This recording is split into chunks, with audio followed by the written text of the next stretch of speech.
আসসালামু আলাইকুম, সবাইকে জানাই আন্তরিক শুভেচ্ছা এবং অভিনন্দন। ফিরে এলাম নতুন আরেকটি ভিডিওতে। কথা বলবো স্মার্ট নেপিয়ার ঘাস পরিচর্যা নিয়ে। আপনারা এখানে যে ঘাসগুলো দেখতেছেন সবই হচ্ছে স্মার্ট নেপিয়ার ঘাস। প্রত্যেকটি ঝোপাতে দেখেন কি পরিমাণ ঘাস রয়েছে। আসলেই অনেকেই যে ভুলটি করে, ভুলটি আজকে আমি আপনাদেরকে সংশোধন করে দেব। যেমন আমার এখানে অসংখ্য কাঠি ছিল, সেগুলো বিক্রি করে ফেলেছি এবং বিক্রি করার পর এখানে ঘাস দেখেন তেমন একটা জোরালোভাবে আবার বের হচ্ছে না, শুধু ঝোপা হয়েছে কিন্তু এটা বড় হচ্ছে না, জোরালো হচ্ছে না। এখন আমাদের যে করণীয় কাজটি, সেই করণীয় কাজটি হচ্ছে এখানে যে লাইন করা ছিল এবং মাটি তোলা ছিল সেখানে অনেক আগাছা জন্মেছে। এই আগাছাগুলো যদি আপনি দমন না করে দেন এবং এখানে যে মাটিগুলো দেখতেছেন মাটিটা শক্ত হয়ে গেছে, এই মাটি শক্তটা যদি আপনি না ছাড়িয়ে দেন তাহলে ফলন আপনি কম পাবেন। এখানে যে ফলনটা পেয়েছেন এরকমভাবে ফলন হবে, কম হবে এবং ডাটাগুলো অনেক চিকন হবে। আমাদের কাজ হচ্ছে যখন আমরা ঘাস কাটি, কাটার পর পুনরায় আবার সেখানে পরিচর্যা করি এবং ঘাসগুলো একেবারেই দেখেন এই পাশে আমরা কাজ করে ফেলেছি। এখানে কোদাল দিয়ে মাটি তুলে দিয়েছি, লাইন বরাবর এইখানে মাটি তোলা হয়েছে এবং প্রত্যেকটি ঘাসের গোড়ায় আমরা কিন্তু চাপগুলো এরকমভাবে ভেঙে দিয়েছি, তুলে দিয়েছি। দেখেন এখানে কিন্তু কেটে দিয়েছি, এই ঘাসটি কেটে দিয়েছি, এখানে হালকা কিছু করে রেখে দিচ্ছি।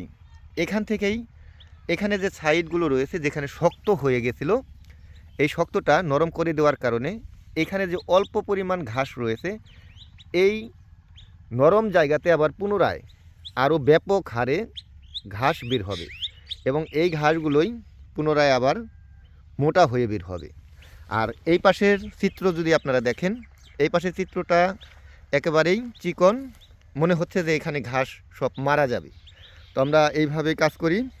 স্মার্ট নেপিয়ার ঘাস যতবারই কাটবেন ততবারই অবশ্যই আপনাকে এরকম পরিচর্যা করে রেখে দিতে হবে, তাহলে আপনি ব্যাপক হারে সেখান থেকে ফলন পাবেন। নিয়মিত এই কাজটি করতে হবে। যতবারই কাটেন মনে রাখবেন একেবারে মাটি বরাবর কেটে দিতে হবে এবং লাইনে প্রত্যেকবারই মাটি তুলে দিতে হবে, নরম করে দিতে হবে। সার প্রয়োগটাও আমি আপনাদেরকে ক্লিয়ার করছি।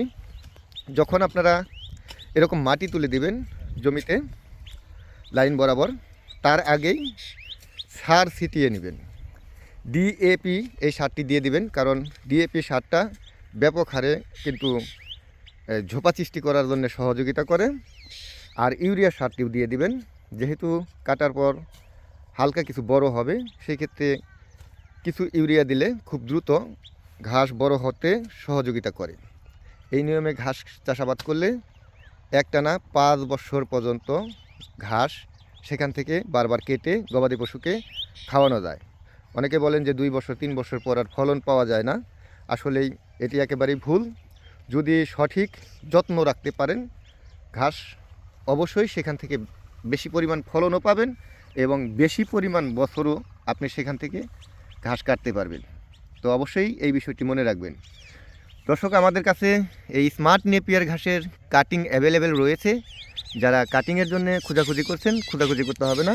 আমার দুই পাশে দুটি প্রজেক্ট রয়েছে। আমি এই পাশেরটি বিক্রি করে ফেলেছি, আরেক পাশেরটি ধরেছি, সেখান থেকে নিয়মিত বিক্রি হচ্ছে। আপনারা চাইলে যোগাযোগ করে এই ঘাসের কাটিং নিতে পারেন। প্রতি কাটিংয়ের দাম নিচ্ছি 1 টাকা 50 পয়সা। একেবারেই প্রফেশনাল কাটিং পাবেন। বাংলাদেশের যে কোনো জেলা শহরে নিতে পারবেন। সরাসরি ফোন করুন 01738 416558। ভিডিওটি ভালো লাগলে শেয়ার করুন। ধন্যবাদ সবাইকে।